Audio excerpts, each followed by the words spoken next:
If you go, I can come here, oh, like this, right? Put back into him, take it out, boom, right? Then do my thing. Beautiful. Okay, that's in the movies. All right, now, for reality, he's probably going to stab over and over again. So when he does, I have to go in and actually, again, use forward pressure. I have to use forward pressure. But that's all explained in that knife series, so if you're interested, go check that out. But here's the key point I want you to understand, because this will help you look at any knife defense and help you determine if it's actually been pressure tested or not.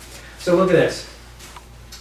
We go on this side. This is probably the most popular one these days amongst functional knife defense. Like I had mentioned earlier, you know, a lot of the self-defense against a knife in jiu-jitsu self-defense, you know, it's not that good. It's not pressure tested. It's not practiced against a resisting partner. Because if it was practiced against a resisting partner, you'd find that those things are incredibly low percentage. Very, very, very low percentage.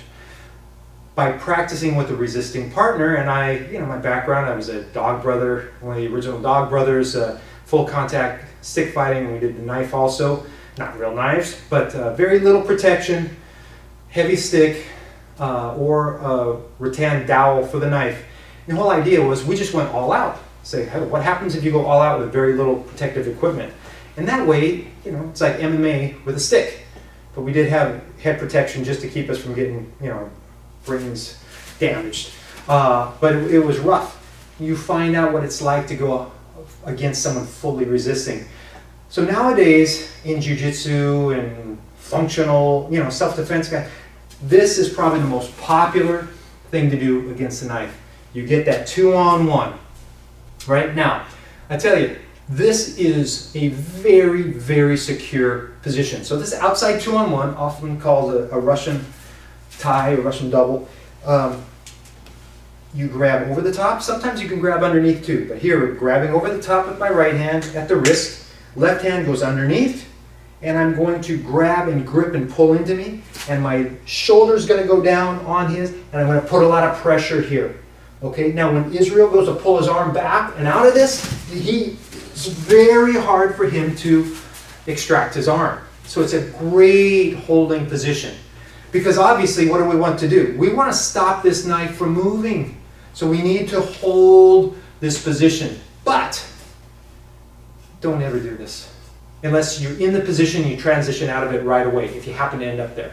Don't do that one. Why? Because we're not after controlling the arm, we're after controlling the knife. Controlling the knife means two things. One, controlling the arm that has the knife and making it difficult for him to switch hands like that. Right? That's it. You know, how are you going to deal with that? Right? I mean, somebody told me years ago, like, yeah, I get here. I said, what happens if they switch hands? He goes, oh, then I go here, and he comes in, I switch, and I take it to the other side. Well, again, that's not pressure tested. Because if you do pressure test, there's no way you're going to get into that. It's simple. Put the helmets on. You can try it for yourself. Use a nice soft knife. Nobody gets hurt. Just have your partner actually, you know, what I do when I go people, I say, hey, just stab me as many times as you can, right? And we laugh about it, you know, and that's what I want. Stab me as many times as you can, because that's how I'm going to continue to learn and make it better. That's how I did that over like 15 years, 20 years of doing that. I mean, Dog Brothers even before that, but that's how I was able to develop this to where you have a much better chance. You always, first thing against the knife, I guess I should have gone over this first. First thing against the knife is you run. I mean, you run for your life because it's very dangerous. Second thing, if you can't run, you pick up something to use as a weapon, so you arm yourself. If you have a knife and there's a chair there, I suggest picking up the chair because it's much better against somebody that's coming in wild.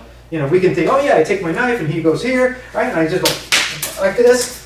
Okay, right? Take this arm, now I got both knives. Okay, beautiful, but that's because he's holding his arm out there for me. When he's really coming at you, not so good, right? So you get a chair and you use it because a chair is an improvised shield and an improvised weapon. You can actually hit him, especially a folding chair or a chair that has legs. Bang, you can hit him with that. So, run, arm yourself. If you cannot do either of those, and you have to stay and fight. And why would that be? It's like, well, I just run. People say this all the time. You should just run. Yeah, if your wife is there, children are there, you can't just run, right? What if your mother-in-law is there? Okay, you can run. No. No, but you want to make sure you understand that there are situations where you have to go and deal with this. Okay, and I've had now five different people have actually used this for real in different parts of the world. Israel trained one of those people, a police officer that actually ended up saving his life because of how we practice. So this is what I want to get across to you though. Control the arm while making sure it's difficult to switch to the other hand. That is how you control the knife. So that means when you go here, you know what somebody that's not trained at all is going to do? They're trying to stab you and you grab their arm, they're going to switch it to the other hand. I have video of real situations of this happening over and over and over again. Okay? Now, that brings up the point, well, how do you grab that thing then? Well, the best way that works under pressure, come here, all the pressure testing, and this is how what people have used to save their lives for real, is to get a baseball bat grip right here. Now notice, this really applies, this carries over into jiu-jitsu. Instead of just grabbing right here, is come down and grab the hand also.